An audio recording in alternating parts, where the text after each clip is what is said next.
Guys, ang lulutuin natin ngayon ay chop suey. Ulam natin gulay. Yan yung gulay natin. Pa ito. So ayan na yung taba ng balon-balonan. Yun yung ginawa kong mantika. Ayan, atay, balon-balonan, tsaka kunting pork. So gisa na tayo ng bawang.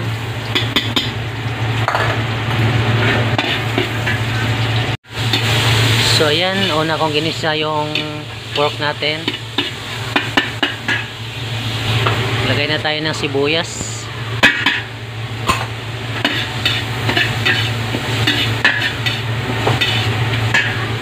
Bell pepper, red pepper,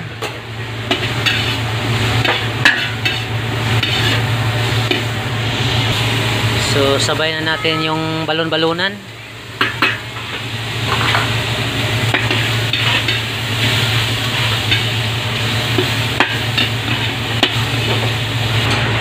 So sunod na natin yung atay ng manok.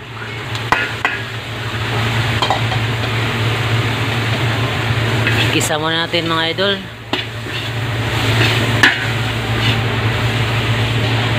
So maglagay tayo ng konting toyo, pamintang durog, konting asukal. So maglagay na tayo ng tubig konti.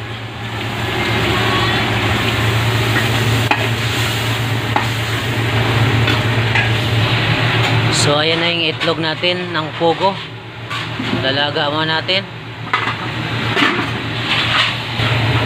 So mga idol, mag-add tayo ng pangpalasa.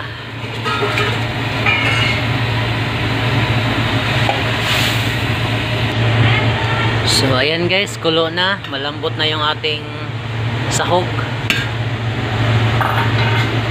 Lagay na natin yung carrots, tsaka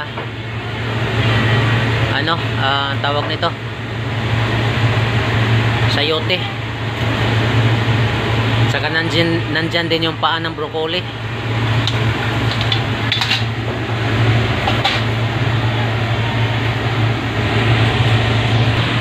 So yun guys, tanggalin na natin to. So ayan na yung pogo natin, marami. So ayan na guys, malambot na yung ating sayote at saka carrots, tsaka yung puno ng broccoli. Lagyan na natin yung gabits, repolyo. Sabay na natin yung broccoli at saka yung celery. Ayan. So mix na lang natin mga lods. Ayan, lumapot na yung sauce nya.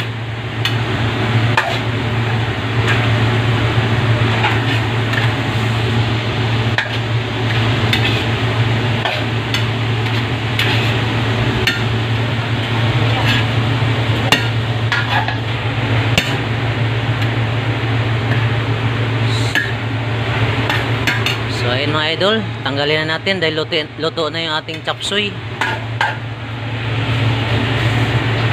So guys, halo na natin yung itlog ng pogo. Mix na natin. Tapos yung tira, tatappings na lang natin. So yan guys, tapos na yung ating chop suey. Ayan na yung itlog. Ibabaw na natin. So let's go mga idol, kain na. Bye.